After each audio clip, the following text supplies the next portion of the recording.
안녕하세요. 저는 얼마 전에 재작년에 이혼을 했던 전 남편과 잠깐 얼굴을 마주한 적이 있었습니다. 불과 2년밖에 안 지났는데 제가 알던 사람이 맞나 싶을 정도로 상당히 많이 변해 있었어요. 그 모습을 보니 작년 이맘때 저와 이혼을 왜 하게 됐는지 또다시 기억을 떠올리게 되었습니다.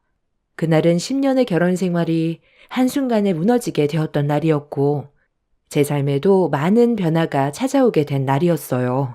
남편과 결혼한 이후 10년 동안 시댁 집안과 사이가 좋은 건 아니었지만 그래도 참고 살아갈 만 했었습니다. 남편도 너무 벗어나는 행동을 해온 적은 없었기 때문에 크게 화를 낼 일도 없었고 다른 가정들처럼 평범한 삶을 살아왔었어요. 그런데 아무런 준비도 없이 갑자기 찾아온 변화는 저에게 엄청난 충격을 안겨주었습니다. 매년마다 시댁에서 김장을 해왔었기 때문에 그날도 당연하게 시댁에서 김장을 했었는데 매번 하던 양에 비해 그날 김장의 양은 평소 제가 알던 양보다 훨씬 더 많이 준비가 되어 있더라고요. 그걸 보면서 들었던 생각은 작년 김장이 적어서 이번에는 좀 더 많은 양을 준비하신 줄 알았는데 그건 제 착각이었다는 걸 김장이 전부 끝나고 나서야 그 이유를 알 수가 있었습니다. 시모는 평소 해오던 김장이 양보다 100포기 정도를 더 시켰는데 김장이 거의 끝나갈 때쯤 귀한 손님이 오기로 했다며 약속 시간이 다 되어 간다면서 서둘러 정리하라고 재촉하셨어요. 그리고 100포기 김장김치를 한쪽으로 빼놓으라고 시키셨죠. 얼마나 대단한 사람이 오길래 김장김치를 100포기나 주는지 이해할 순 없었지만 시키는 대로 일단 움직이게 되었습니다. 그때까지만 해도 저는 아무것도 모르고 있었어요. 그런데 귀한 손님이라고 했던 그 사람이 시댁에 발을 들이는 순간 뭔가 느낌이 좋지가 않았습니다. 저보다 약간 젊은 여자인 것 같았는데 시모가 쩔쩔매더라고요. 그 모습을 지켜보고 있던 저는 누구시냐고 여쭤봤고 그 순간 시모의 입에서 나온 한마디는 저에게 상상 이상의 충격을 안겨주었습니다. 시댁 집안에 새로 들이게 될 며느리라면서 저와 눈이 마주친 그 여자를 저에게 소개해 주더라고요. 시동생은 이미 결혼을 했고 저도 남편과 결혼을 했는데 새 며느리로 들이려고 데려왔다는 말을 했을 땐 그 말이 처음엔 이해가 되지 않았어요. 그래서 알 수 없는 표정으로 시모를 바라봤는데 제가 아닌 눈앞에 보이는 여자와 남편을 엮어주고 싶어 부른 거라며 충격적인 말을 꺼냈습니다. 처음엔 저도 시모의 말에 당황스러워서 장난으로 받아들이려 했는데 저를 바라보는 눈빛에서 진심이라는 걸 느낄 수가 있었어요. 어머님, 아니, 갑자기 무슨 말을 하시는 거예요? 새 며느리라뇨? 방금 하신 말 농담이죠? 아무리 장난이라도 손님 앞에서 이러는 건 예의가 아니죠. 내가 언제 너한테 장난친 적 한 번이라도 있었니? 나는 돌려서 말하는 성격도 아니고 지금이 있는 그대로 얘기하는 거니? 너도 조만간 내 아들과 정리해줬으면 좋겠구나. 평범한 너희 집안과는 비교 자체가 안 되는 집안이기 때문에 나에게 찾아온 이 기회를 절대 놓칠 생각은 없으니 네가 빠져주면 좋겠구나. 네? 아니, 갑자기 빠져달라뇨. 그이랑 결혼 생활 문제없이 잘하고 있었는데 예고도 없이 이게 무슨 정신 나간 말이에요. 저는 그이랑 이혼할 생각 꿈에도 한 적 없어요. 애들은 또 무슨 죄인데요? 저기요, 그쪽이 오늘 우리 집에 온 거 정말 이 집 며느리로 들어올 생각을 가지고 온 거예요? 그럼 제가 여기 놀러 왔겠어요? 이 집안의 며느리로 받아들여 주신다고 어머님께서 말씀하셨잖아요. 대가는 별로 대하고 싶지 않은데 어머님 말 못 들었어요? 아, 그리고 여기 따로 준비해 놓은 김치통 전부 차에 좀 실어주세요. 하던 일은 끝까지 마무리 지어야죠. 어머님, 그럼 저희는 방에 들어가서 하던 얘기 마저 할까요? 못했던 대화 마무리가 잘 되어야 이 결혼 성사될 수 있다는 거 어머님도 잘 아시죠? 그럼 서둘러 끝내고 빨리 나가보세요. 아니, 이 여자 정말 웃기는 여자네. 너 미친 거 아니야? 아니, 언제 봤다고 나한테 명령질이야. 너야말로 남의 가정 파탄 낼 생각 말고 당장 꺼져. 웃어? 내가 지금 장난하는 걸로 보여? 지금 누구 앞에서 목소리를 높여? 예, 지금 중요한 얘기 해야 되거든. 밖에 주차되어 있는 저 차에 김치통 옮겨놓고 그만 집으로 돌아가라. 갑자기 찾아온 돌발 상황에서 제가 받은 더 큰 충격은 이런 광경을 동서내외와 시부가 뒤에서 전부 지켜보고만 있다는 거였어요. 그제야 저만 빼고 모두가 이 사실을 알고 있었다는 걸 뒤늦게 눈치챈 저는 도저히 용납을 할 수가 없었어요. 시모가 상간녀를 방으로 데리고 들어가려 하길래 그 뒷모습에 이성을 잃은 저는 망설이지도 않고 바로 상간녀의 머리채를 잡아 버렸습니다. 제 삶에 위기가 찾아왔다는 걸 직감하게 되면서 힘들게 쌓아온 가정이 무너지는 걸 원치 않았던 저는 무조건 집 밖으로 내쫓아 버려야 했어요. 그렇게 정신 나간 여자처럼 한바탕 난리를 치고 있었는데 뒤늦게 들어온 남편이 저와 상간녀가 뒤엉켜 있는 모습을 보곤 많이 놀랐는지 급하게 달려왔는데 저와 상간녀를 분리시킨 뒤 괜찮냐며 온몸을 살펴주고 있었습니다. 다친 곳은 없는지 물어보는 모습에 결국 눈시울이 붉어졌고 남편의 뺨에 손을 올려 버렸어요. 제가 아닌 상간녀의 몸 상태를 살피고 있던 거였네요. 저만 모르고 있었던 거지. 남편을 포함해 시댁 식구들 전부 상간녀를 며느리로 받아들일 마음의 준비를 하고 있었다는 게 엄청난 충격으로 다가왔어요. 그리고 남편의 한마디가 저를 주저앉게 만들었습니다. 어머니가 이 사람 불렀어요? 그냥 좀 기다려주면 제가 알아서 이 사람과 정리한다고 했잖아요. 이렇게 일을 키우게 되면 우리가 불리해진다는 거 몰라요? 시간이 많지 않으니까 그런 거잖아. 의사 며느리 얻기가 어디 쉬운 줄 알아? 새 며느리가 내민 조건에 대해서 우리도 빨리 결정을 내려야 할 거 아니야. 저도 마음의 준비가 필요하잖아요. 어차피 결정권은 저에게 달려있는데 상황을 왜 이렇게 안 좋게 만들어서 저를 힘들게 하세요? 어머니는 그만 신경 끄세요. 아들, 배가 도착했을 때 서둘러 올라타야지. 때를 놓쳐 떠나버린 다음에 붙잡으려 하면 너를 기다려 줄 것 같니? 의사 며느리 얻기가 어디 쉬운 줄 알아? 의사 며느리가 우리 집안에 들어오면 우리도 급이 달라지는데 어떻게 마음이 안 급해질 수가 있겠어? 며느리한테는 시간이 없다고 얘기했잖아. 그리고 어차피 알게 될 텐데 그때나 지금이나 뭔 차이야? 하루빨리 해결하고 각자 인생 살아가면 되는 거지. 새 며느리한테도 시간이 없어서 많이 급하다고 하잖아. 다들 아주 제정신이 아니네. 의사 며느리가 그렇게 좋아? 한 가정을 깨버릴 만큼 당신들 집안은 엄청난 비중을 차지하나 봐. 의사 며느리를 둔 집안이 되면 급이 달라질 것 같아? 밖에서 대우가 달라질 것 같냐고.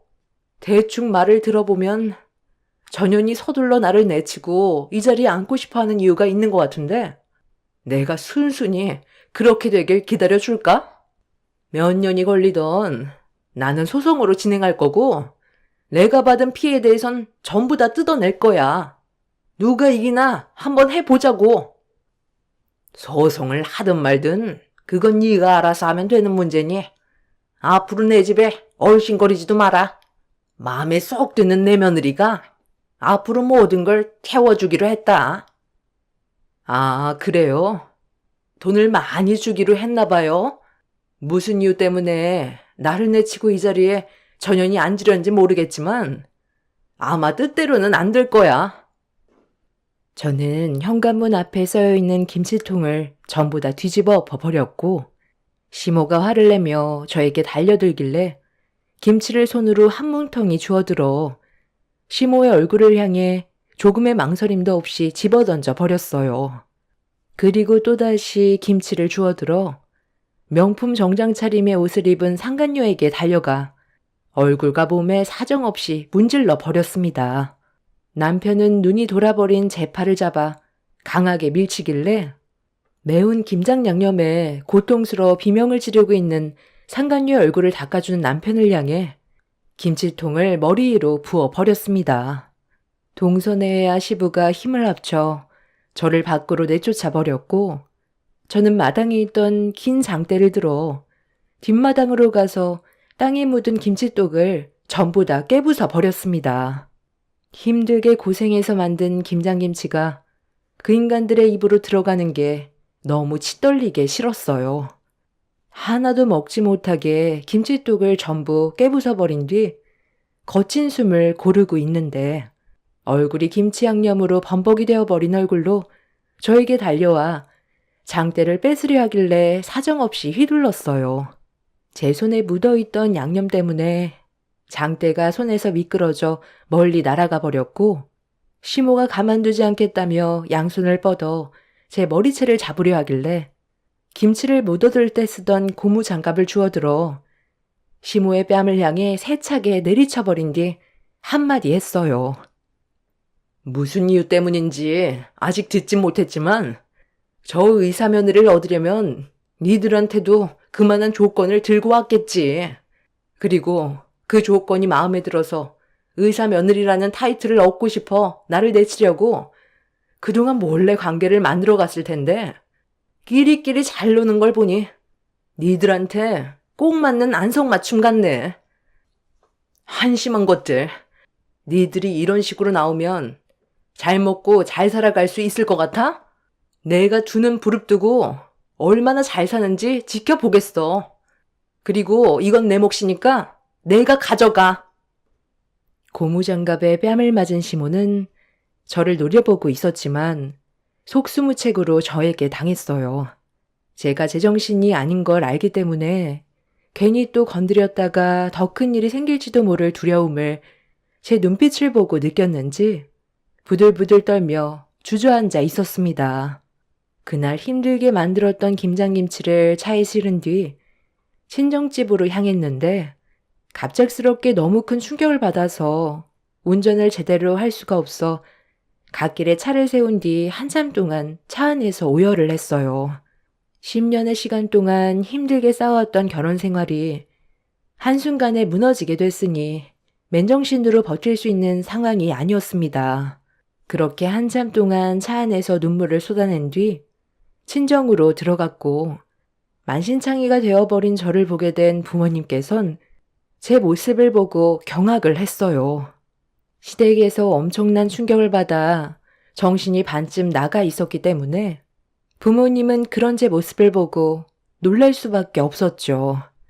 그렇게 그날 있었던 일들에 대해 전부 다 얘기한 뒤 남편과의 이혼을 결정 내렸고 저에게 상처를 준 시댁 식구들에게 분노한 부모님은 당장 시댁에 찾아가겠다고 했지만 또다시 이를 키우고 싶지 않아 그 집에 다시 들어가고 싶지 않다며 조용히 정리할 수 있게 도와달라고 부모님께 부탁을 했어요.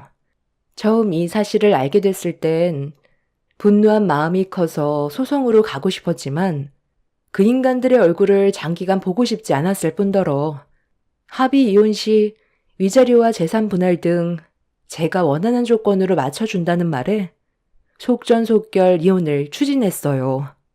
그렇게 남편과 상간녀를 상대로 거액의 위자료를 받아낸 뒤에 법적으로 남이 되었고 숙려기간 3개월이 채워져 남편과 다시 한번 법정에서 이혼에 대한 확답을 받기 위해 얼굴을 마주하게 됐을 때 무슨 이유 때문에 저와 이혼을 하고 그 여자를 택했는지 물어봤어요. 어차피 이제 너랑 나는 법적으로 완전한 남이니까 왜 그 사람을 선택했는지 지금은 말해줄 수 있겠네. 나도 처음엔 어머니가 갑자기 여자를 소개해주겠다고 했을 때 많이 놀라긴 했었는데 그 사람이 의사이고 조건도 나쁘지 않은 것 같아 고민 끝에 결정을 하게 된 거야. 솔직히 너랑 10년간 결혼 생활하면서 우리 관계 많이 뜸했잖아? 당신한테 여자로서 매력도 못 느꼈고, 그렇다고 우리 부모님과 잘 지내는 것도 아니고, 그냥 형식적으로 만나는 거지. 네가 우리 부모님한테 살가운 성격도 아니고, 나한테도 별 감정 없이 애들 때문에 억지로 사는 게 느껴졌는데, 굳이 결혼 생활 이어갈 필요가 있을까 싶더라고. 이렇게 살 바엔 차라리 내 삶을 변화시키는 것도 나쁘지 않을 것 같더라. 당연히 그쪽 집안에서도 우리한테 요구하는 조건은 있었지. 어머니한테 그 말을 들었을 땐 나도 꽤 충격을 받긴 했지만, 눈 한 번 딱 감으면 우리 집안의 격이 달라지는 거고, 남은 인생뿐만 아니라 그 사람 사이에서 낳은 내 자식들까지 앞으로의 미래가 보장이 되기 때문에 이 기회가 우리 집안을 변화시킬 수 있는 유일한 방법이라고 생각했어. 언제까지 가난에 쫓기며 살아갈 순 없잖아? 남편이 왜 저를 버리고 직업이 의사인 여자를 선택했는지 그 이유를 듣게 되는 순간 남편이 정신 나간 놈이라는 걸 확실하게 알 수가 있었습니다. 그리고 이런 계획을 제일 처음 세운 시모가 정신병자라는 것도 알 수 있었죠. 아무리 의사 집안이 좋고 자신들의 삶이 달라진다 해도 자기 아들의 신장을 의사 집안에게 넘겨주는 조건으로 의사 며느리를 드린다는 게 상식적으로 이해를 할 수가 없었습니다. 어느 누가 돈 때문에 자기 자식의 신장을 남에게 줄 수가 있겠어요. 그런데 이걸 또 받아들인 남편도 제정신이 아닌 것 같았어요. 저희 집안도 그렇고 시댁 집안 또한 잘 사는 형편은 아니에요.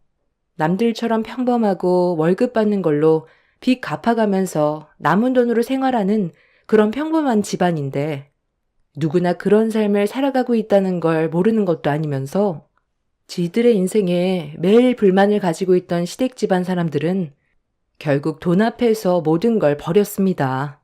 이런 상황까지 오게 된 건 시모가 건강검진을 받고 있었는데 담당 의사였던 상간녀가 시모의 건강 상태에 대해 설명을 해주다가 갑자기 눈물을 쏟아냈었는데 시모가 무슨 이유 때문인지 질문을 던졌을 때 상간녀는 시모에게 자신의 집 사정에 대해 설명하면서 자기 어머니도 시모처럼 건강해졌으면 좋겠다고 속마음을 꺼내자 시모는 그 자리에서 상간녀에게 조건을 던졌어요. 자기 아들이 결혼을 했지만 조만간 이혼을 준비하고 있다면서 거짓말로 상간녀와의 만남을 주선했어요. 며느리로 들어오면 자기 아들의 신장을 주겠다는 말에 언제 신장을 이식받게 될지 기약이 없었던 상간녀의 어머니가 많이 위급한 상황이었고 서둘러 신장을 받지 못한다면 끝내 세상과의 작별을 해야 될 수밖에 없는 급박한 상황이었기 때문에 서둘러 일을 진행시켰습니다. 남편은 나중에 이런 사실을 알게 됐을 때 반대했었지만 시모의 적극적인 설득 끝에 결국 저와 이혼을 하고 의사 상간녀와 살림을 차리기로 결심을 하게 됐던 거였어요. 하지만 남편도 이 문제가 쉽지 않은 결정이라는 걸 느끼게 되면서 머뭇거리기 시작했고 그런 모습이 답답했던 시모는 상간녀의 어머니가 죽으면 모든 계획이 물거품으로 되어버리는 그런 상황을 받아들이기 싫었는지 김장날 제가 시댁에 있는데도 상간녀를 불러들인 거였습니다.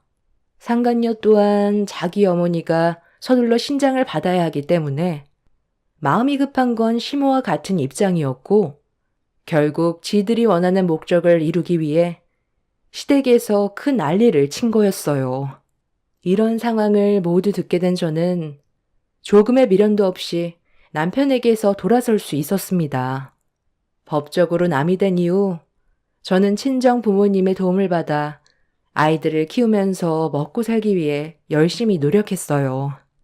지금의 삶에 만족하면서 최선을 다하며 살아가고 있었는데 남편과 이혼한 지 2년의 시간이 흘렀을 시점에 저희 부모님 집 앞에서 전 남편과 얼굴을 마주하게 되었습니다.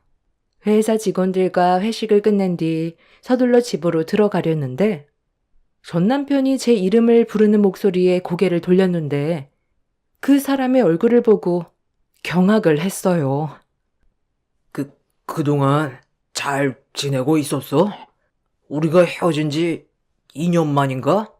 내 모습이 많이 달라져서 놀랐지? 나도 내 인생이 이렇게 바뀌게 될 줄 몰랐는데, 당신을 놓친 거에 대해 매일 후회하면서 살아가고 있어. 나 지금 하루하루 겨우 버티며 살아가고 있는 중이야.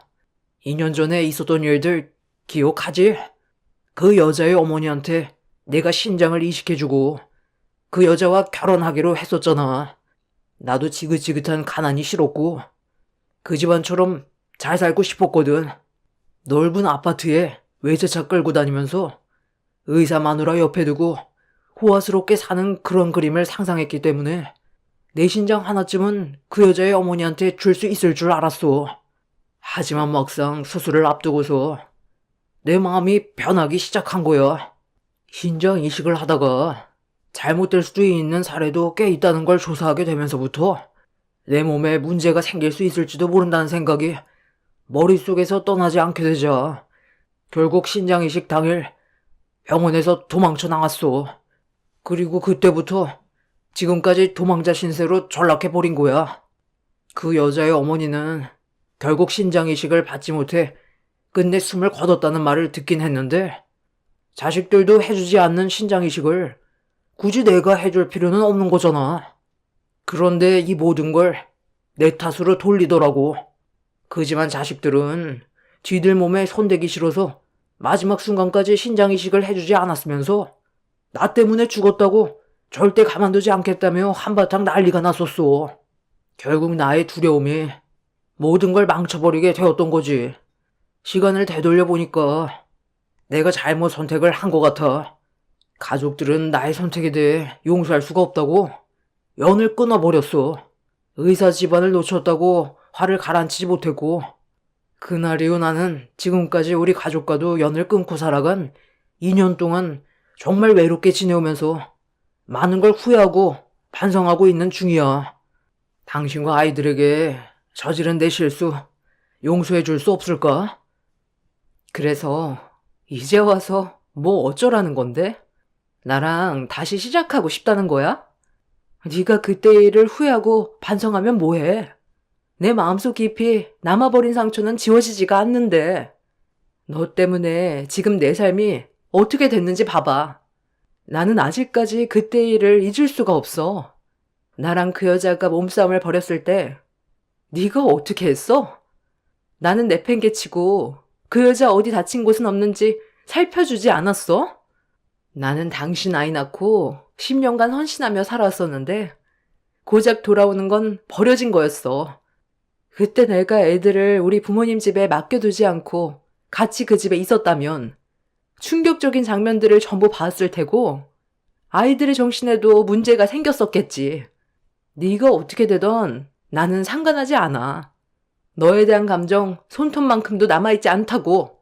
다시는 내 앞에 얼씬거리지도 마. 당장 내 앞에서 꺼져. 나도 그때는 어쩔 수 없었다고. 과거에 우리가 어떻게 살아왔는지 당신도 알잖아.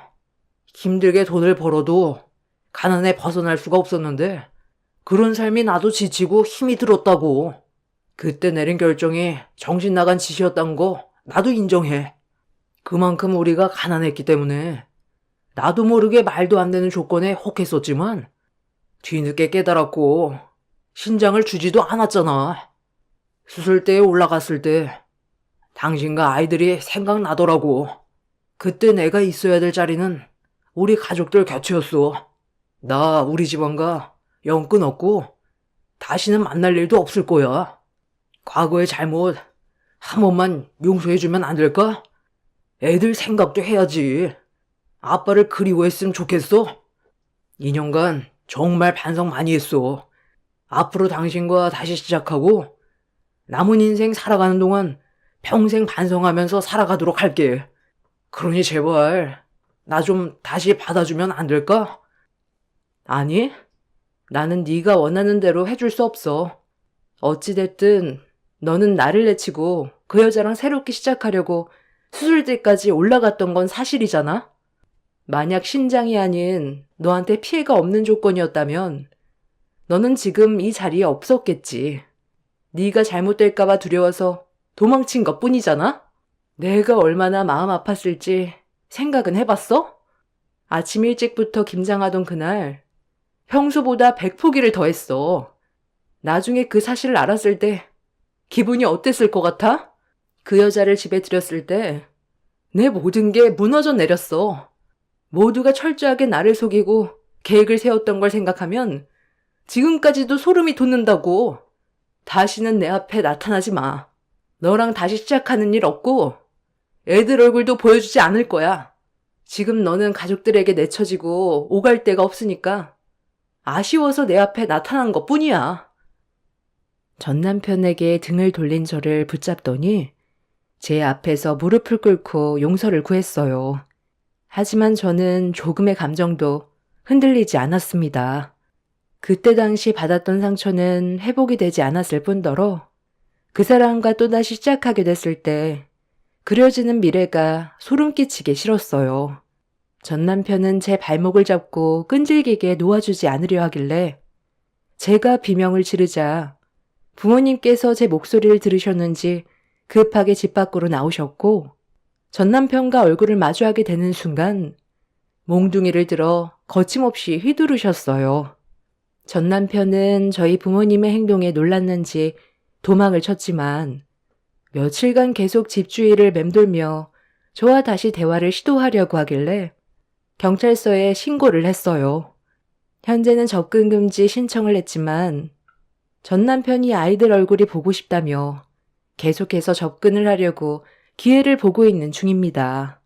친자 포기 각서까지 썼으면서 이제 와서 저러는 거 정말 꼴도 보기 싫네요. 있을 때 잘하라는 말이 있잖아요. 그 인간은 저를 놓친 거에 대해 평생 후회하면서 살아갔으면 좋겠어요. 그 사람에게 아이들과 열심히 살아가면서 꼭 성공하는 모습 보여줄 겁니다. 그게 제일 큰 복수가 아닐까 싶습니다.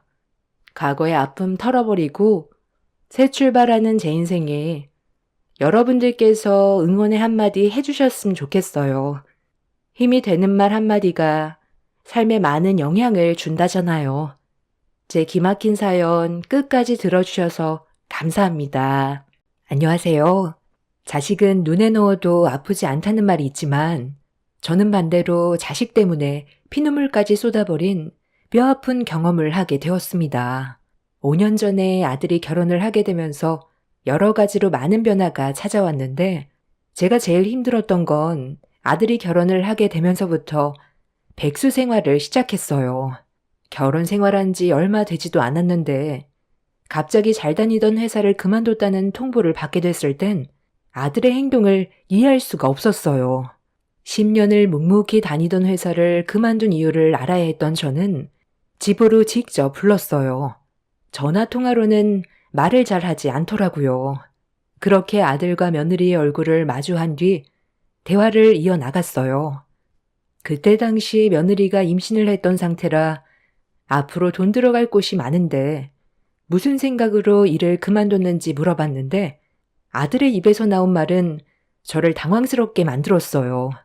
한 회사에서 10년 가까이 일을 해왔지만 앞으로도 자기 삶이 달라지지 않을 것 같아 다른 일을 해보려고 그만뒀다고 설명을 했어요. 그래도 10년 동안 한 회사에 다니면서 월급도 적지 않게 받는 걸로 알고 있었는데 아들은 더 이상 회사를 다니는 게 아닌 사업을 원하고 있었습니다. 그 말을 듣는 순간 상당히 불안했던 건 사업에 대한 경험도 없고 아무런 준비가 되어 있지 않은 상태에서 갑자기 사업을 시작한다는 건 현실적으로 위험할 수 있기 때문에 다시 회사로 복귀할 수 있다면 그렇게 하는 게 좋을 것 같다고 최대한 침착하게 설득시켰습니다. 그런데 제가 아들과 대화를 하고 있는데 갑자기 며느리가 끼어들더니 저를 당황스럽게 만들었어요. 아들이 회사를 그만두게 만든 건 며느리였다는 걸 알게 되었죠. 어머님, 이 사람 나이도 있고 언제까지 남 밑에서 월급 받아가며 일할 순 없잖아요. 저희가 생각 없이 일을 그만뒀겠어요? 당연히 좋은 계획을 가지고 있으니까 이 사람 보고 일을 그만두라고 한 거죠. 사업 구상은 진작에 끝났고 앞으로 사장 소리 들으면서 돈 쓸 일만 남았어요. 저희가 알아본 곳이 대박 자리라니까요.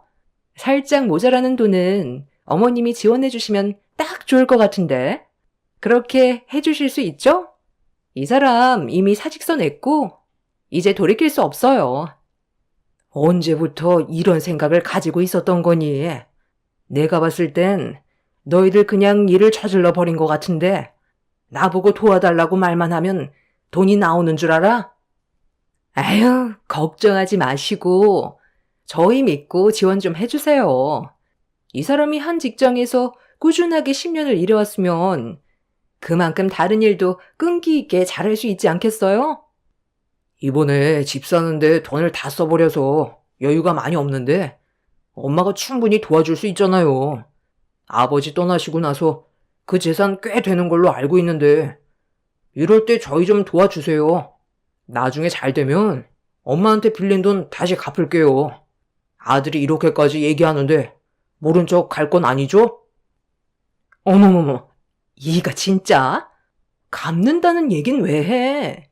엄마가 아들이 잘 되길 바라는 마음에 주는 돈인데 당연히 갚지 않아도 되지. 내 자식이 나중에 사업한다고 손 내밀면 나는 조금의 망설임도 없이 바로 통장 건네줬을 거야. 어머님도 당신이 잘 되길 바라고 우리 가정이 행복하길 원하시기 때문에 부담 없이 주실 거라고. 그리고 그 많은 재산 묵혀둬봤자 국 끓여 먹을 수도 없잖아요. 저희가 봐둔 상가가 있거든요. 그곳에다가 카페 하나 차릴 수 있게 돈 좀 주시면 정말 열심히 살게요. 너 솔직하게 얘기해봐라. 지금 다니던 회사 그냥 계속 다니고 싶었어? 아니면 며느리 말처럼 더 이상 그 회사에 다니고 싶지 않았던 거야? 그 회사에 오래 다녀봤죠. 제 인생이 크게 달라질 것 같지도 않고 월급쟁이로 그만 살고 싶어서 그만뒀어요. 저도 그동안 고민 많이 하고 있었는데 이 사람이 뒤에서 제가 다른 일을 할 수 있게 용기를 줘서 사직서 내고 나올 수 있었어요. 저 아직 젊잖아요.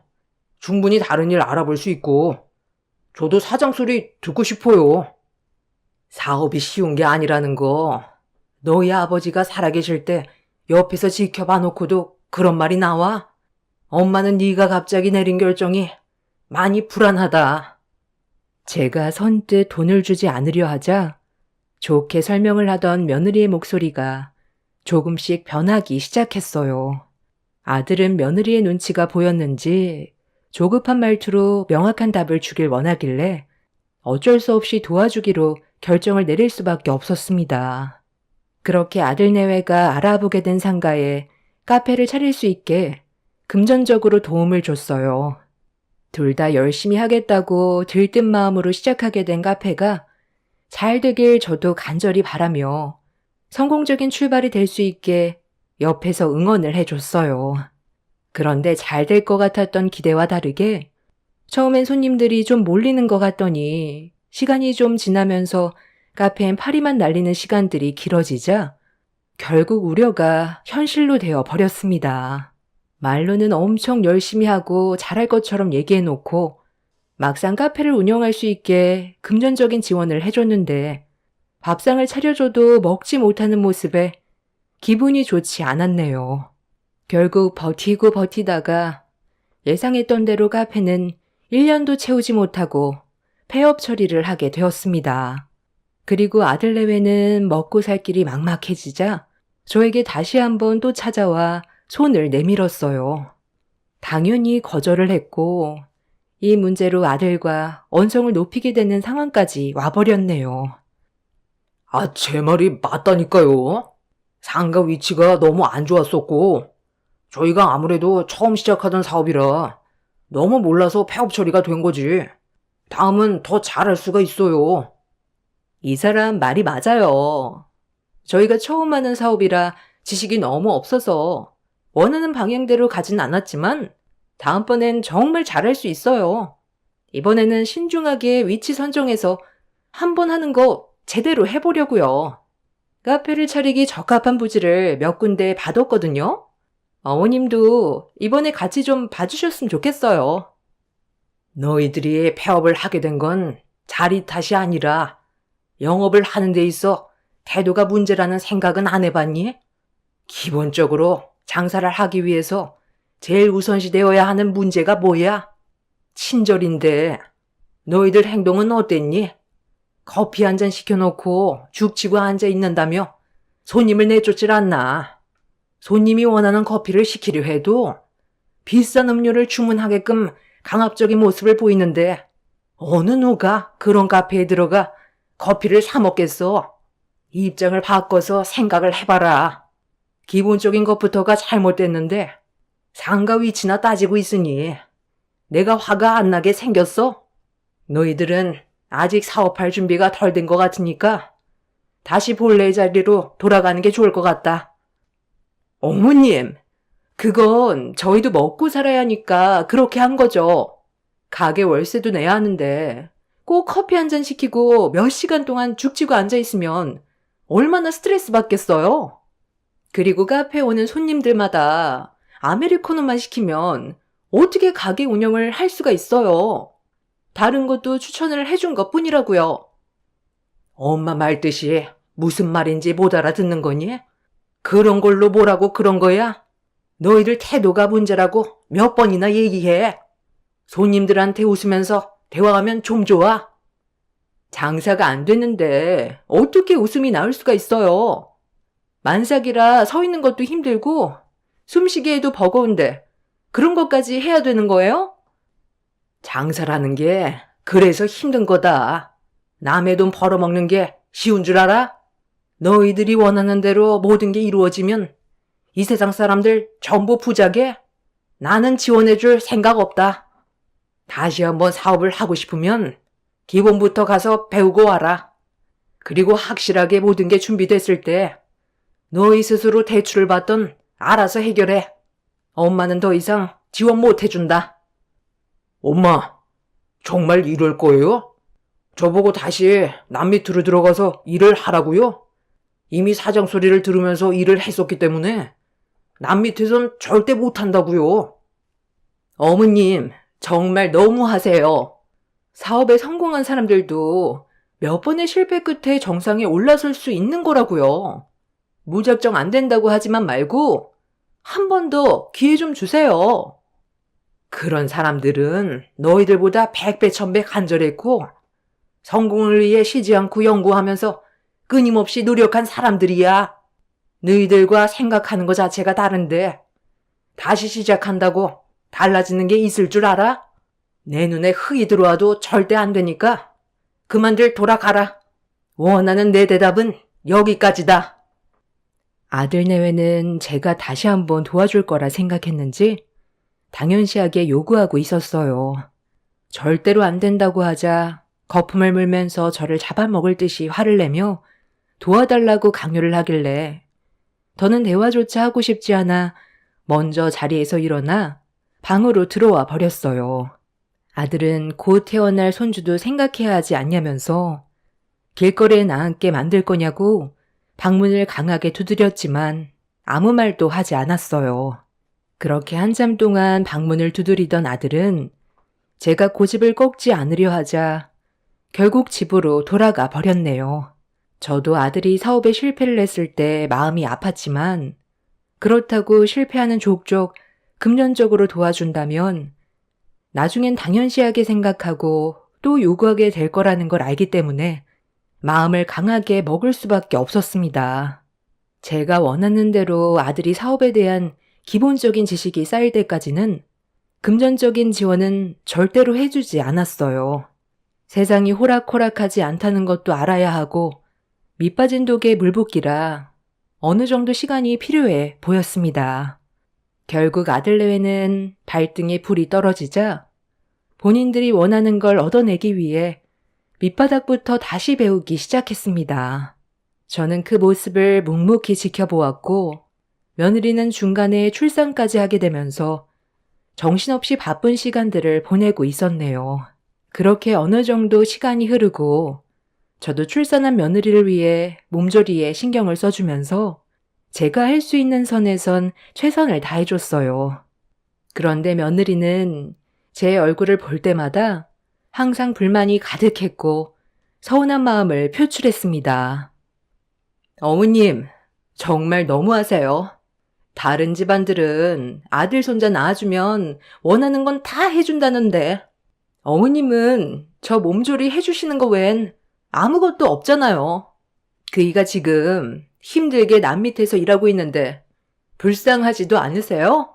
언제까지 지켜보기만 하실 건데요.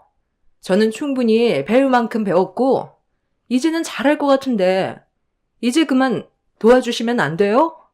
아이도 태어나서 책임감도 많아졌고 이번이 마지막이라고 생각하고 정말 최선을 다해 노력할 거라고요. 그러니까 제발 도와주세요. 카페 차리겠다고 남 밑에서 일한 지 얼마나 됐다고 벌써 매장을 차리겠다는 거야. 내가 봤을 땐 아직 멀었다.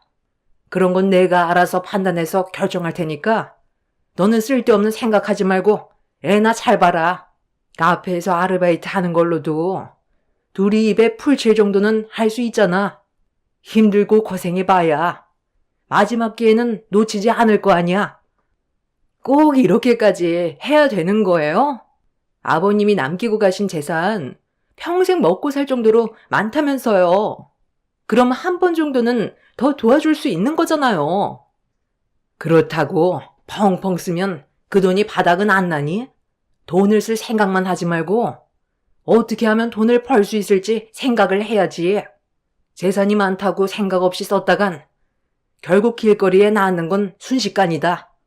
로또 당첨된 사람들 중에서 잘 사는 사람들도 있겠지만 그 돈을 제대로 관리하지 못해 결국 예전보다 못한 삶을 살고 있는 사람들도 있다는 거 뉴스에서 못 봤니?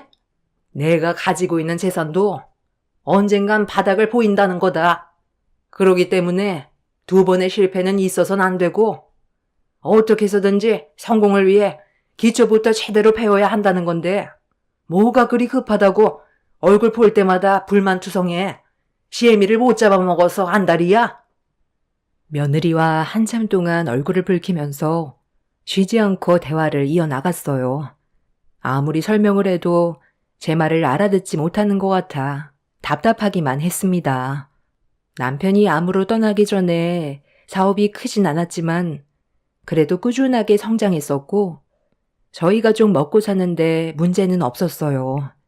안정적인 삶에 항상 감사하며 살아왔었습니다. 남편이 열심히 노력하는 모습을 항상 뒤에서 지켜보던 아들도 나중에 사업을 하면 잘할 수 있을 거라고 처음엔 믿고 도와줬었지만 그건 제 착각이었다는 걸 사업을 운영하는 태도를 보고 알 수가 있었어요. 당연히 금전적인 도움을 주지 않는 제가 원망스러워한다는 것도 알고 있었습니다. 그래도 나중엔 제 맘을 알아줄 거라 생각했어요. 저 또한 이런 상황들이 힘들어도 힘든 시간들 참아내가며 때가 될 때까지 묵묵히 기다려 주었네요. 그렇게 2년의 시간이 흐르는 동안 아들 내외는 어느 정도 현실을 받아들이고 현재의 위치에서 묵묵히 일해오며 열심히 살아가는 모습을 보여줬어요. 저도 그런 모습을 지켜봐오면서 조금씩 마음의 문이 열렸고 사업을 운영하는 데 있어서 기본적인 자질을 조금씩 갖춰 나가는 것 같아 아들의 사업을 도와주기로 결정을 내리게 되었어요. 일이라는 게 배워도 끝이 없고 시간이 지나도 태도를 고쳐먹지 않으면 그 사업은 망할 거라는 걸 알기 때문에 저 또한 오랜 시간 고민을 할 수밖에 없었어요. 그렇게 아들 내외와 다시 한번 사업에 대해 대화를 나눴는데 이번에는 사업에 대한 규모가 상당했어요. 뭐라고? 아니, 상가 하나 임대해서 카페를 운영한다는 게 아니라 아예 카페 하나를 네가 올리겠다고? 만약에 일이 잘못되면 리스크가 상당히 크다는 거 모르니? 요즘 트렌드가 그래요. 일반 카페로 운영해선 돈 못 번다니까요. 그만큼 저희도 투자를 해야 확실하게 돈을 벌 수 있어요. 저도 그때 한번 실패하고 나서 지금까지 많은 고민을 해왔고 2번은 실패하고 싶지 않아요. 그래서 확실하게 사업을 이끌어갈 수 있는 방법에 대해 설명드린 거예요. 그렇게 해주세요. 제가 설명드린 부지에 카페 건물 올리면 멀리에서도 사람들이 찾아올 거고 그 지역의 관광상품으로 자리를 잡을 수 있을 만큼 좋은 위치예요. 투자할 돈이 부담스럽겠지만 그래도 한 번 할 때 확실하게 해야 되지 않겠어요? 엄마한테 무리가 될 수 있다는 거 저도 잘 알아요. 하지만 2번의 실패는 절대로 없을 거예요. 요즘 트렌드가 공원처럼 꾸며놓던가 아니면 카페 건물을 올릴 때 여성들이 사진을 많이 찍을 수 있게 실내를 이쁘게 꾸며놔서 사람들의 관심을 끌 수 있게 만드는 게 요즘 카페 운영 방식이에요. 이것만큼 확실한 방법도 없어요. 큰돈이 들어가는 만큼 저희도 이번이 마지막이라고 생각하고 있어요. 저희 부모님한테도 도와달라고 하고 싶지만 저희 부모님 버는 돈보다 빚 때문에 갚아야 되는 돈이 훨씬 많아 입에 풀칠하기도 힘든 거 어머님도 아시잖아요. 엄마, 이제 이 집도 그만 처분하는 게 좋지 않겠어요? 아버지도 없는데 굳이 이렇게 큰 집에서 혼자 살 필요 없잖아요. 혼자 살 수 있는 적당한 집으로 이사하고 이 집은 이제 처분하세요. 제가 알아본 카페 부지가 500평 정도 되거든요.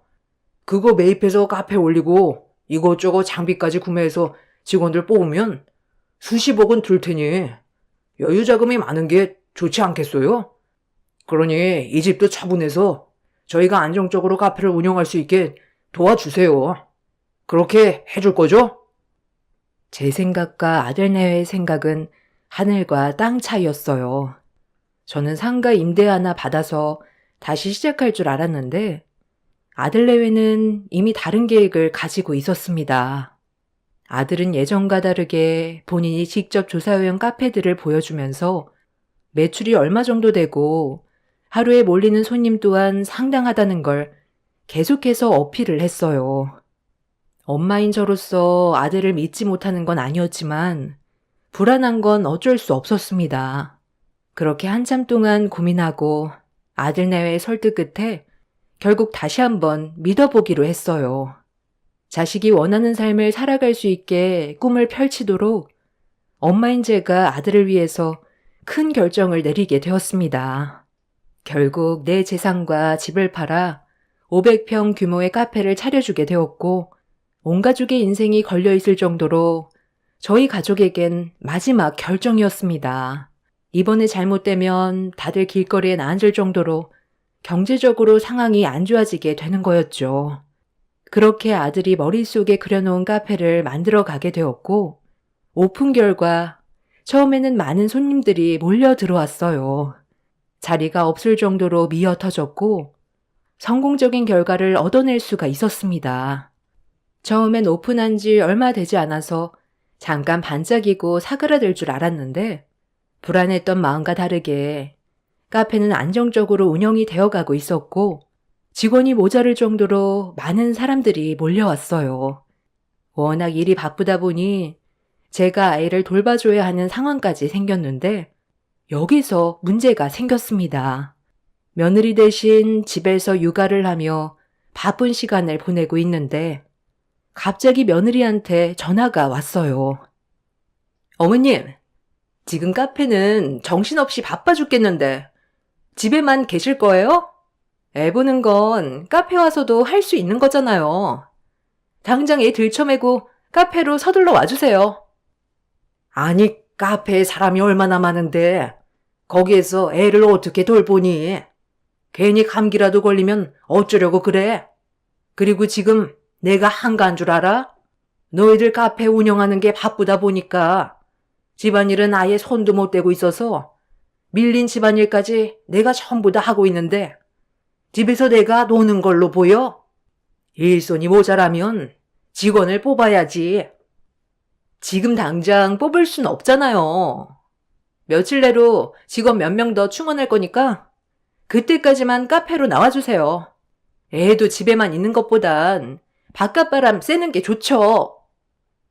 아들 내외는 카페 일이 워낙 바쁘다 보니 집안일은 아예 손을 놓고 있었어요. 거기에다 애도 돌볼 수 있는 상황이 아니라 제가 도와줄 수밖에 없었죠. 사돈댁은 워낙 멀리 계셔서 도와줄 수 있는 상황도 아니라서 제 손이 필요할 수밖에 없었어요. 며느리가 워낙 급하다고 하니 어쩔 수 없이 하던 일 멈추고 애를 들쳐맨 뒤 택시 타고 카페로 향했습니다. 얼마나 손님들이 많던지 500평이나 되는 카페에 많은 사람들이 줄지어 들어가고 있었어요. 손님들 틈 사이를 비집고 카운터로 들어갔는데 며느리가 저에게 행주를 던지더라고요. 그리곤 지저분해진 테이블 좀 닦으라고 시켰는데 오는데 고생했다는 말 한마디 없이 눈길조차 주지 않았습니다. 기분이 썩 좋은 건 아니었지만 워낙 바빠서 그런 거라고 이해하고 넘어가려 했어요. 그렇게 애를 들쳐맨 뒤 땀 흘리며 더러워진 테이블을 닦았고 허리가 아파서 잠깐 숨 좀 돌리고 있었는데 목이 타서 며느리한테 음료 한 잔만 달라고 부탁했어요. 그런데 계산을 하던 며느리의 입에서 막말이 튀어나왔습니다. 테이블 다 닦았어요? 제대로 닦은 거 맞아요? 아니, 기본적으로 물은 가져왔어야죠. 많이 바쁜 거 알면서 하필 지금 음료를 달라고 해야 돼요? 아, 바쁘니까 저기 정수기 있으니까 물이나 좀 드세요. 그리고 바닥에 떨어진 빵 쪼가리 같은 거 손님들 발에 묻잖아요. 테이블만 닦으라고 했다고 하나만 한 거예요? 딱 봐서 지저분해 보이는 거 있으면 알아서 좀 치우셔야죠. 재수없게 어딜 기어 들어와서 음료를 달라고 그래? 애 지금 울고 있잖아요. 나가서 애 좀 달래요. 당신이 우리 엄마 불렀어? 아, 내가 뭐라고 그랬어? 방해만 된다고 했잖아. 한창 바쁜 시간대 초치지 말고 눈치껏 좀 행동하세요. 저희 바쁜 거 안 보여요? 너희들 지금 나한테 방금 뭐라고 그랬니? 내가 집까지 팔아서 500평 카페 차려줬더니 음료 하나 먹겠다는 말이 그렇게 재수없게 들렸어? 내가 여기 지금 오고 싶어서 온 것도 아니고 나도 집안일에 애까지 보는데도 네가 불러서 어쩔 수 없이 하던 일 멈추고 왔으면 고맙다는 말을 못할 망정 장사집 와서 초친다고? 재수없다고? 너희들이 요즘 카페가 잘 되니까 간이 배 밖으로 나왔구나. 오늘 장사 말아먹고 싶지 않으면 방금 한 말 당장 수습해라. 아니, 제가 틀린 말 한 것도 아니잖아요. 생각을 좀 해보세요. 바쁘게 주문받는 거 안 보여요? 이런 상황에 음료 달라고 하면 제가 기분이 좋겠어요? 아, 엄마가 잘못했으면서 왜 우리한테 탓을 돌리는 건데요? 장사 초치는 행동 한 거 맞잖아요. 아, 카페 하나 차려준 거 가지고 엄청 생색냈네. 음료 하나 주문 넣는 게 그렇게 힘든 거였니? 내 전재산을 털어서 카페 차리게 해줬고 허리도 안 좋은데 애 들쳐매고 땀 흘리면서 100개 가까이 되는 테이블 전부 다 닦았는데 나를 이런 식으로 대? 너희들 지금 뭔가 상당히 착각하고 있는 것 같은데 이 카페 아직 너희들 명의로 되어 있지 않다는 거 몰라? 아니 뭔 소리예요? 이 카페 저희 명의로 되어 있거든요? 이 사람이 저한테 그렇게 얘기했어요. 아, 걸리적거리니까 그만 방해하고 할 일 끝났으면 밖에서 애나 봐요. 제가 필요하면 다시 전화할 테니까 동네 한 바퀴 돌고 계세요. 놓친 애들 보면 꼭 저렇게 눈치가 없어. 아, 당신도 그동안 어머님이랑 살면서 정말 답답했겠다. 내가 당신한테 말하지 않은 게 하나 있는데 이 카페 아직 우리 명의가 아니야. 엄마가 안정적으로 확실하게 자리 잡히면 그때 넘겨주기로 했었어. 뭐라고? 아니, 나한테는 명의 이전 다 받았다고 했잖아.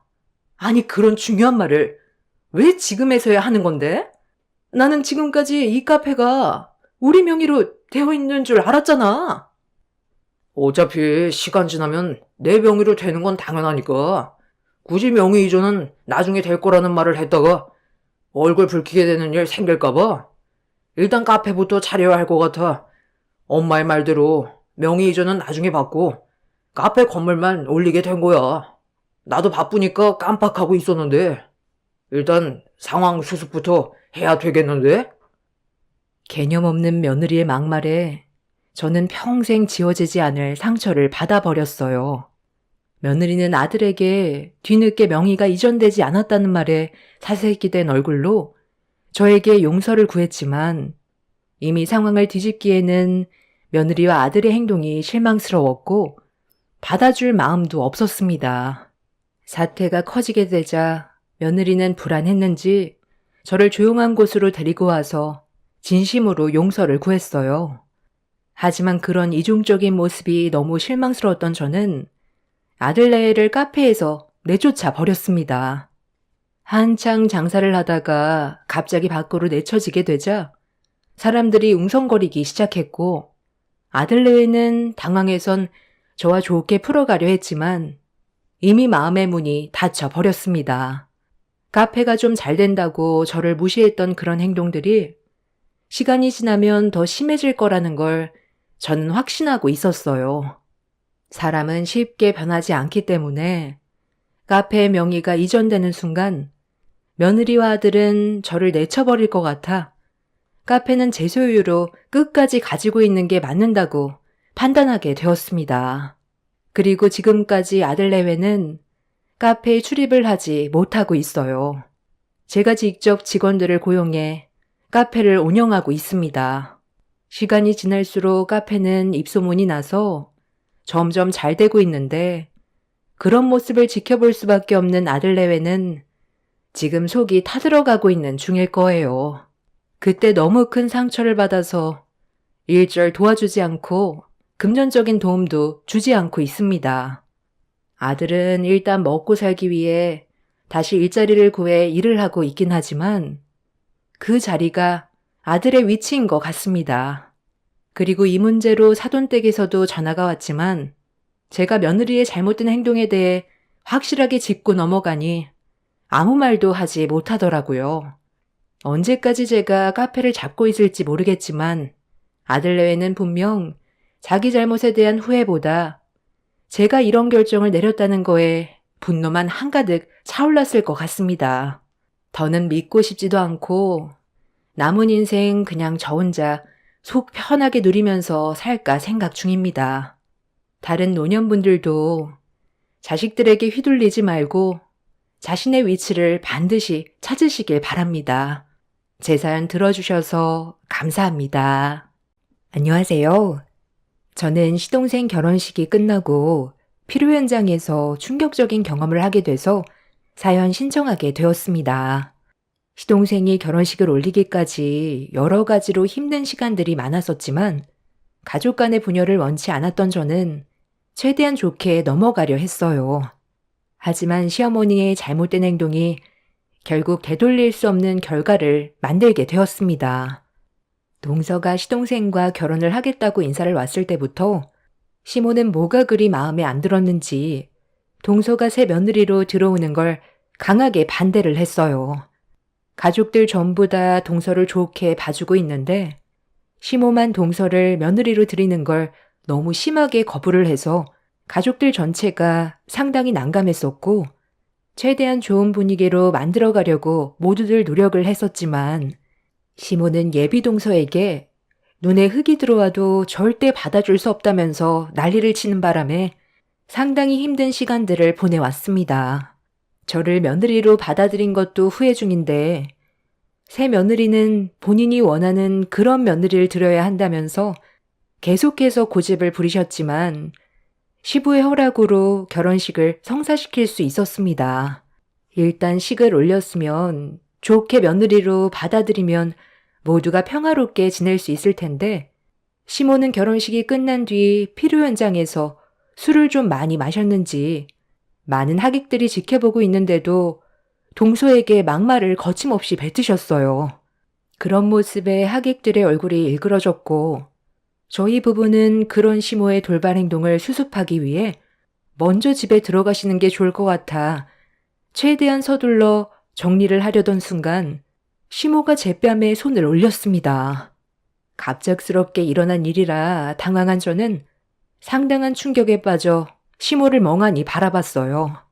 양가 집안과 지인 친척들 모두가 모여있는 자리에서 시모의 돌발 행동은 수습할 수 없을 정도로 분위기는 심각했어요. 남편은 예상하지 못한 시모의 행동에 화가 났는지 어깨를 밀치면서 소리치던 그 순간 시모는 또다시 손을 올려 이번엔 남편의 뺨에 손을 올렸습니다.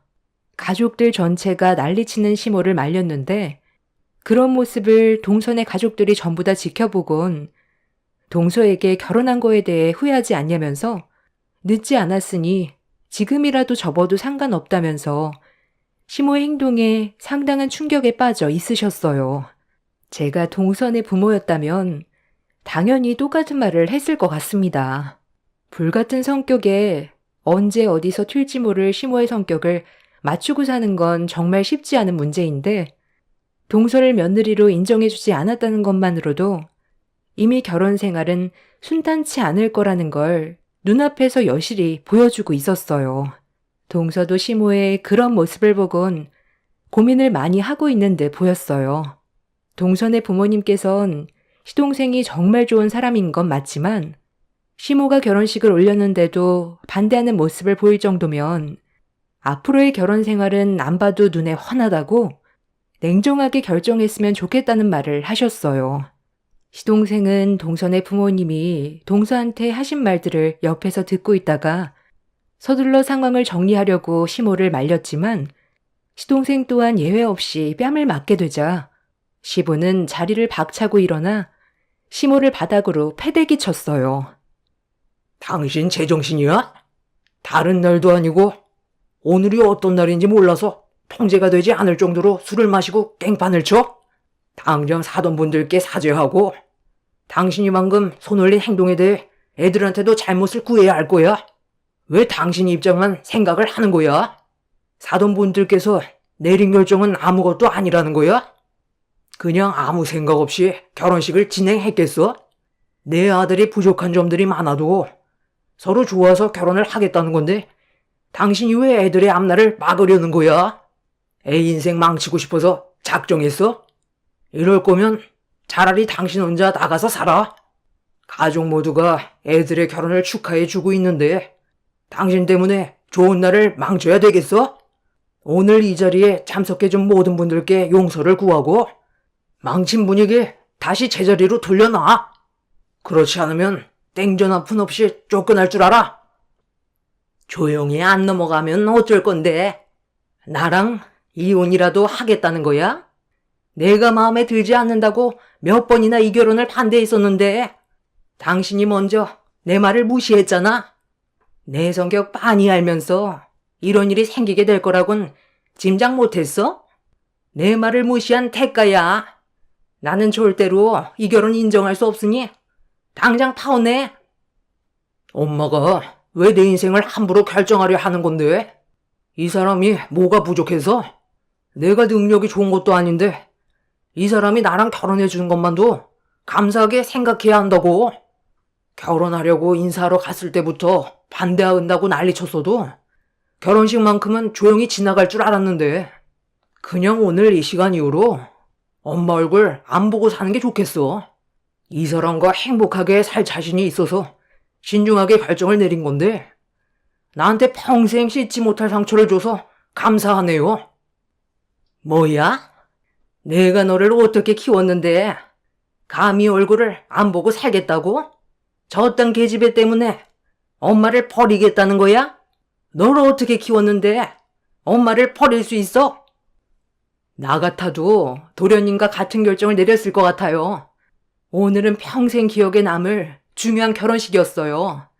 많은 사람들의 축복을 받으면서 잘 진행이 되어가고 있는 결혼식을 망쳐놨는데 어머님 얼굴이 보고 싶겠어요? 어느 누가 어머님 성격을 맞추고 살아가요. 그리고 하다 저한테까지 손을 올려요? 나는 뭐 당신 얼굴 못 건들 것 같아?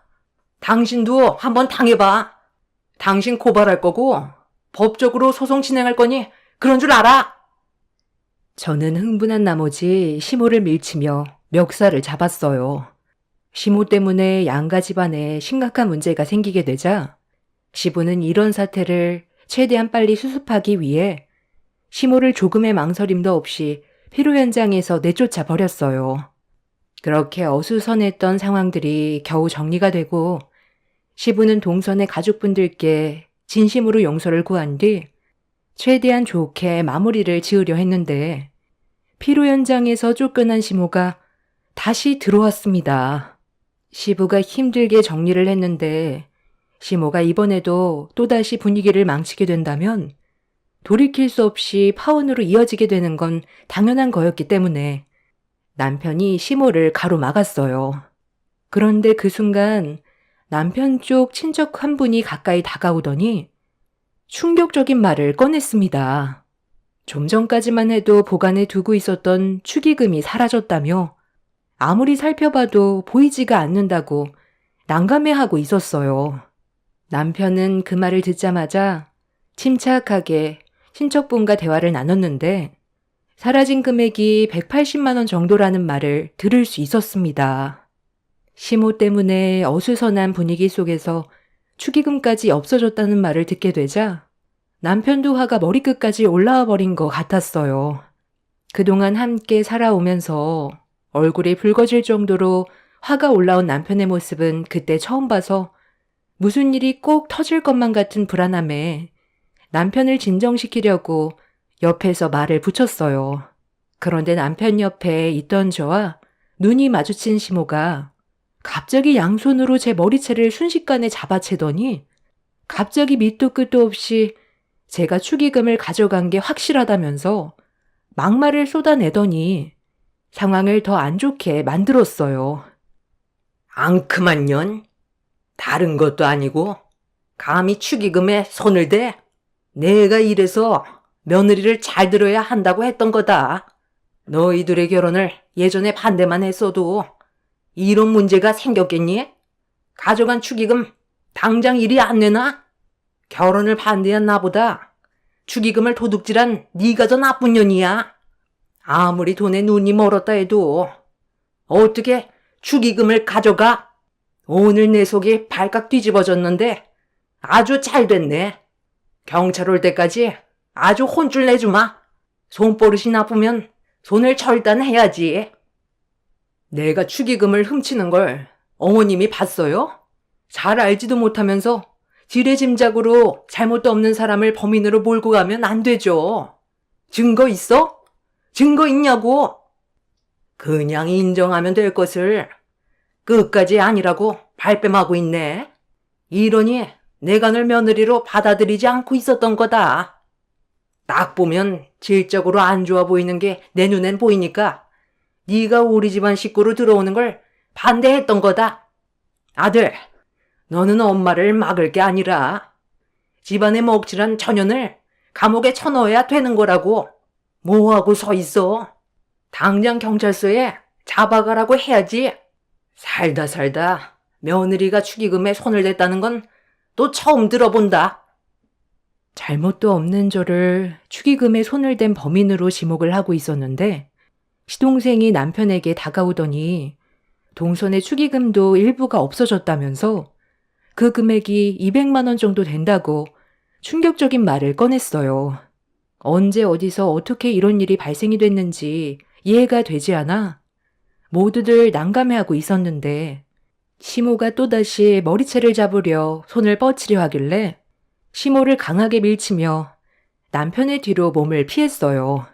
시부는 술 때문에 눈이 풀린 시모를 제압하면서 다시 밖으로 내보내려 하는데 나가지 않겠다고 발버둥 치던 시모가 테이블 위에 올려져 있던 물컵을 들어 저를 향해 던져 버렸어요. 순식간에 일어난 일이라 피하지도 못한 채 저는 시모가 던진 물컵에 얼굴을 강하게 맞았고 비명소리와 함께 그 자리에 주저앉았는데 모세혈관이 터졌는지 제 머리에서 피가 흘러내렸어요. 남편은 제 모습을 보곤 얼굴빛이 사색이 되더니 시부를 밀친 뒤 시모의 멱살을 잡아 무슨 짓이냐고 눈이 돌아버려 조금의 망설임도 없이 바닥으로 패대기 쳐버렸어요. 그런데 남편이 시모를 패대기 치면서 시모의 혼주복이 찢어져 버렸는데 그 순간 시모의 몸 안에서 무언가 후두둑 떨어졌고 바닥에 널브러져 펼쳐진 상당히 많은 지폐가 제 눈에 들어왔어요. 피로 현장에 있던 하객들 모두 경악을 했고 시모가 비틀거리면서 자리에서 일어나자 지폐들이 후두둑 떨어지고 있었습니다. 눈앞에 펼쳐진 광경이 너무 충격적이라 모두들 할 말을 잃어 시모를 바라보고 있는데 시모가 바닥에 떨어진 축의금을 손으로 쓸어 담아 손가방에 우겨넣고 있었어요. 시부는 그런 시모의 모습을 더 이상 두 눈 뜨고 볼 수가 없었는지 시모의 팔을 잡아챈 뒤 화를 냈습니다. 이건 내 편도 아닌 너도 이제 필요 없어. 내가 힘들게 키운 아들이 나를 버리고 전현한테 가겠다는데 이 정도는 가져가는 건 당연한 건데 왜 내 팔을 잡아? 예, 네가 내 아들 데리고 갔으니까 너 이름으로 들어온 축의금도 내가 어느 정도 가져가도 상관없잖아. 얼마 되지도 않는 걸로 일을 크게 만들 거니? 우리가 눈 감고 지나가는 것도 한계가 있는 거지. 이런 집안에 내 딸을 넘길 순 없습니다. 원하는 게 파혼이면 그렇게 해드릴 테니 제 딸 이름으로 들어온 축의금 당장 내놓고 그쪽 때문에 파혼하게 된 거니 위자료나 준비하세요. 대가 아드님은 마음에 들어서 저희가 결혼 허락한 줄 아세요? 내 딸이 능력 좋은 남자 만나서 편하게 살길 원하지. 나도 댁 같은 집안의 아들 한 트럭을 갖다 줘도 이 결혼 반대네요. 이런 집안에서 결혼 생활하게 하는 것보단 서둘러 파혼하는 게 내 딸의 인생을 구하는 길이겠네요. 자네는 더 이상 내 딸에게 미련 두지 말게. 파혼할 거고 우리 집안이 손해본 부분에 대해선 위자료 청구할 테니 그런 줄 알게. 결국 내 인생을 성두리째 망쳐놔야 직성이 풀리세요? 엄마 진짜 미쳤어요? 내가 진짜 미치는 걸 보고 싶어서 그래요? 두 번 다시 내 앞에 나타나지 마요. 평생 내 얼굴 볼 생각 하지 마세요. 늙어 세상 떠날 때까지 후회만 하다가 병 걸려 괴롭게 떠나버리라고요. 나도 그동안 당신 성격 맞추면서 사는 거 정말 힘들었는데 이제 더는 안 되겠어. 나는 몰라도 자식들 인생 망치는 꼴은 더는 못 보지. 여기까지 하는 게 맞는 것 같네. 나도 당신 용서 못하니까 짐 챙겨서 나가. 나도 당신이랑 이혼하고 사는 게 속 편하겠어. 저도 마찬가지예요. 어머니가 축의금에 손을 댔으면서 이 사람을 범인으로 모른 것도 모자라 머리채까지 잡는 게 상식적으로 말이 된다고 생각해요? 어머니가 이런 식으로 행동을 해도 저희가 이해해 줄 거라고 생각했어요? 낳아주고 길러주기만 한다고? 부모가 아니에요.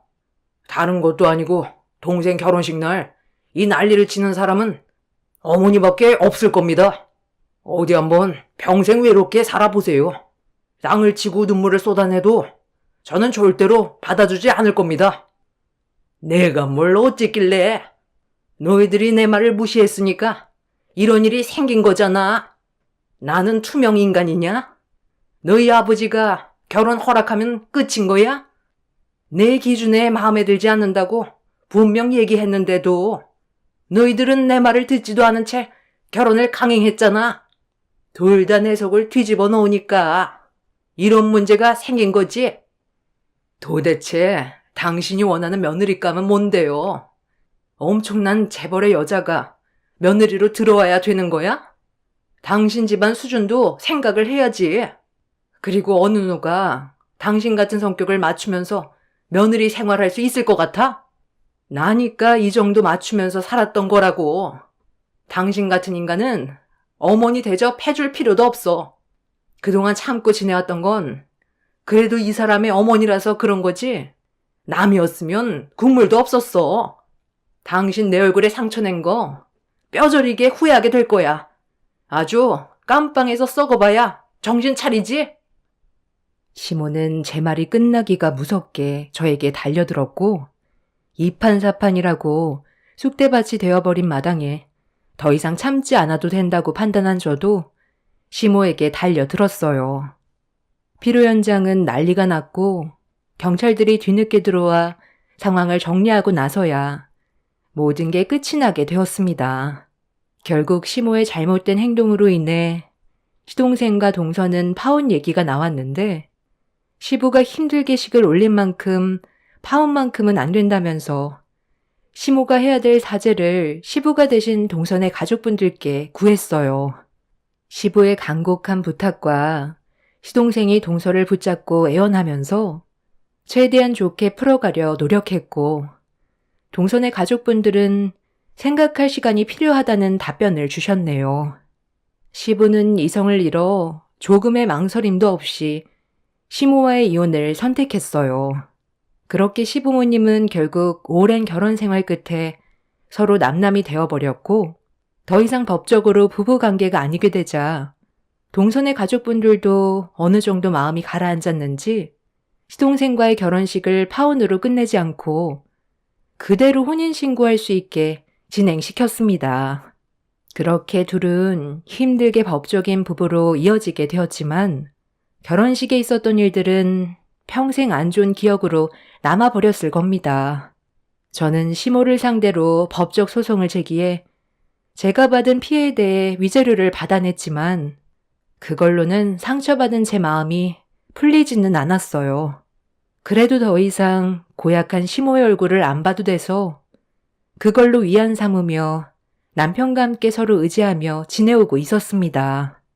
그렇게 시모는 결국 혼자가 되어버렸고 아무도 찾지 않게 되자 시간이 지날수록 현실에 놓인 본인의 모습을 보고 과거의 행동에 대해 후회스러웠는지 뒤늦게서야 굽히고 들어왔어요. 하지만 이미 상처받을 대로 받았고 돌이킬 수 없을 정도로 먼 길을 와버렸기 때문에 시모를 받아줄 마음은 조금도 없었습니다. 시모가 벌인 충격적인 행동이 몇 년이 지난 것도 아니고 고작 몇 달이 지났다고 그때의 일들을 후회한다면서 술 먹고 저지른 본인의 행동에 대해 깊이 반성하고 있다며 애걸복걸했지만 그 말에 진심이 느껴지지 않았습니다. 저희 부부는 시모를 받아주지 않았고 동서내외도 예외 없었어요. 시모는 시부에게 다시는 술도 안 마시고 가족들과 잘 지낼 수 있게 노력해 보겠다고 했지만 역시나 내쳐지게 되었고 시모가 다시 들어올 공간은 남아있지 않았습니다. 박힌 돌을 빼내게 되니 이제야 숨통이 트였는데 시모가 다시 들어오게 된다면 저희 가족은 또다시 숨이 막힐 게 뻔했어요. 그리고 시동생이 동서와 파혼을 하지 않고 법적으로 부부가 될 수 있었던 건 시부의 결단력 때문에 동선의 부모님도 허락한 눈치였어요.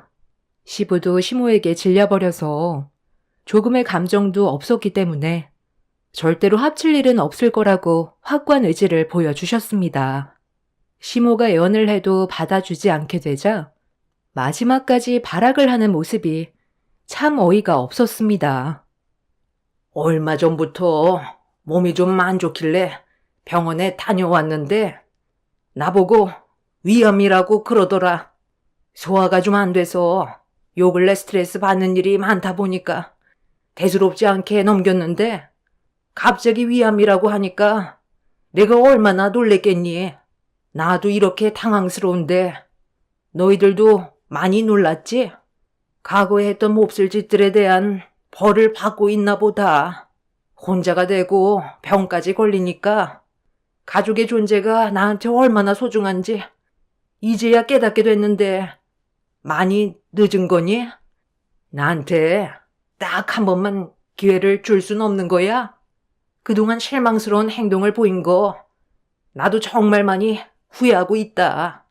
너는 엄마가 이대로 암 때문에 병들어 죽었으면 좋겠니? 저보고 지금 위암이라는 말을 믿으라고요? 얼마 전까지 받아주지 않는다고 난리 쳐놓고 우리가 단호하게 나오니까 다른 방법을 구상한 건 아니고요? 위암이 그렇게 쉽게 걸리는 병인 줄 아세요? 그냥 저희랑 다시 시작하려고 거짓말 하는 거 누가 모를 줄 알아요? 대화조차 하고 싶지 않으니까 그만 돌아가세요. 어머님이 위암이시면 진단 내역서 끊어와 보세요. 암에 걸린 분 치곤 혈색이 상당히 좋으신데요. 저도 이 사람과 같은 생각이에요. 저희랑 다시 시작하고 싶어서 찾아온 거 뻔히 알고 있으니까 이제 거짓말 그만하세요. 이런다고 달라지는 거 없어요. 나중에 위암이 아니라는 사실을 알게 된다면 더 큰 문제가 될 거라는 건 예상 못 하세요? 그러니까 뭐하러 그 난리를 쳐서 상황을 이렇게까지 악화시킨 거예요? 후회할 짓을 하지 않았다면 이렇게까지 심각해지진 않았겠죠. 그래, 나 위암 아니다. 이렇게라도 하면 너희들이 나에 대한 마음이 조금이라도 변할까봐 그런 건데 끝까지 매몰차게 행동할 거니? 내가 미안하다고 했잖아. 너는 엄마 얼굴 평생 안 볼 수 있어? 시간이 지날수록 엄마는 점점 더 늙어갈 테고 힘도 없어질 텐데 무시하면서 살아갈 수 있을 것 같니? 술 먹고 실수한 거라잖아. 그러니까 우리 좋게 풀자. 내가 전부 다 다시 제자리로 돌려놓을 테니까 너희들이 먼저 나를 좀 받아주면 안 되겠니? 시간이 필요한 건 알지만 앞으로 그건 내가 잘하면 되잖아. 꿈도 크시네요. 이 사람 머리채 잡고 도둑으로 몰고 물컵 던져서 얼굴에 피까지 쏟은 게 불과 몇 달 전이에요. 이 사람이 마음이 착하니까 위자료 받고 끝낸 거지. 다른 사람 같았으면 어머니는 이미 징역살이 했다고요.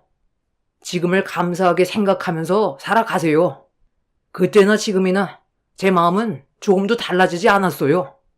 늙어 병들어도 찾지 않겠다는 말 그냥 하는 말인 줄 알았어요?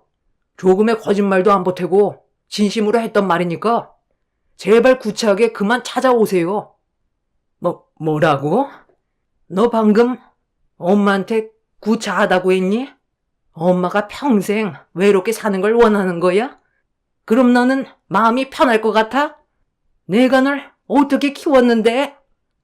키워주면 그걸로 끝인 거예요? 자식이면 함부로 해도 되는 거냐고요? 제발 부탁인데 다시는 제 눈에 띄지 마세요.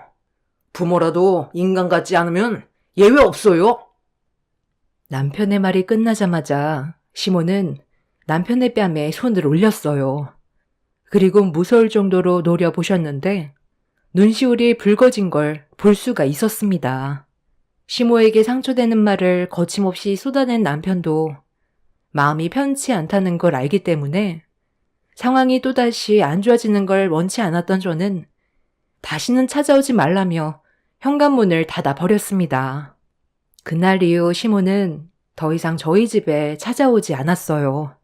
동선애한테도 가지 않았고 시부와도 만나지 않고 있지만 시모의 속을 알 수 없기 때문에 저희는 그냥 이런 상황을 지켜보고 있을 뿐이에요.